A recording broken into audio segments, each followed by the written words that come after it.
In the summer of 1518, the city of Strasbourg, which was part of the Holy Roman Empire, witnessed one of the most mysterious and bizarre events in history. It began in July when a woman named Frau Trophäa stepped out into the streets and began to dance. But this wasn't a joyful celebration. It was an uncontrollable, trance-like dance. She was soon joined by others, and within a few days the number of dancers grew, eventually reaching more than 400 individuals. But this wasn't just an isolated incident or a festive occasion. The dancers didn't seem to have any control over their bodies. They danced relentlessly, some for hours on end, unable to stop.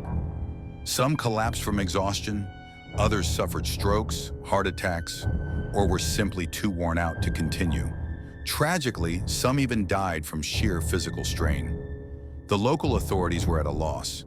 Initially, they believed the dancers had been cursed or were the victims of divine punishment. In an attempt to stop the madness, the authorities took drastic measures. They constructed a special stage in the city, hoping that continued dancing would eventually cure the affliction. But instead of stopping the dance, the crowds continued to grow, and more people joined the dance every day. The situation escalated quickly. Over time, scholars and historians have tried to understand what led to this bizarre phenomenon. Several theories have emerged, ranging from medical explanations to psychological ones. One prominent theory suggests that the dancers were victims of ergot poisoning, a hallucinogenic mold that grows on damp rye. Ergot produces symptoms such as convulsions, hallucinations, and even death when ingested. This mold may have infected the grain consumed by the residents of Strasbourg, leading to mass hysteria and convulsions. However, this theory is still debated, and there is no conclusive evidence to support it. Another possible explanation points to psychological factors. The people of Strasbourg were living through a particularly difficult time. Europe was facing famine, disease, and religious conflict. The people may have been overwhelmed by stress and fear, and this collective anxiety may have triggered a mass psychological breakdown, leading to the dance mania. Such mass hysteria, while rare, has been known to occur in times of extreme stress and social instability. Additionally, some theories suggest the event could have been related to religious or social practices. During the Middle Ages, people often turned to religious rituals and beliefs to explain and cope with illness or misfortune. Some believed that the dancers were possessed by spirits, while others thought that dancing was an act of penance or a way to appease divine forces.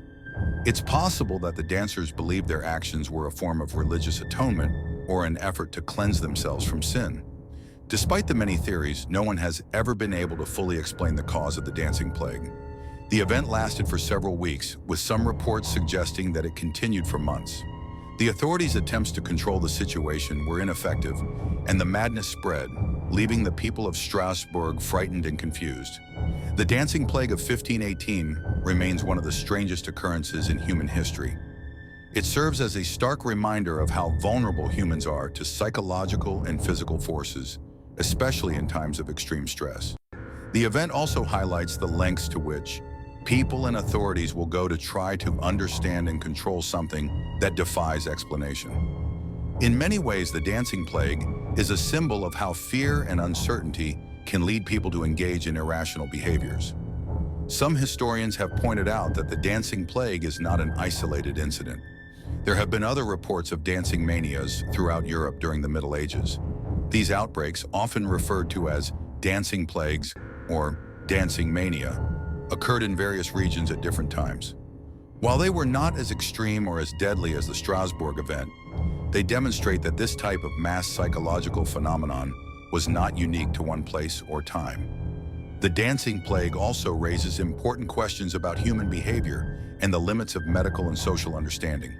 How can an entire community be affected by something that, on the surface, seems so irrational? What happens when collective belief or hysteria takes hold? How do social pressures, religious beliefs, and fear shape the way we respond to crisis? In the centuries since, the dancing plague has been a topic of fascination for historians, psychologists, and even artists. It has inspired numerous theories, plays, books, and films. If you enjoyed this content, don't forget to like, subscribe, and hit the notification bell for more updates.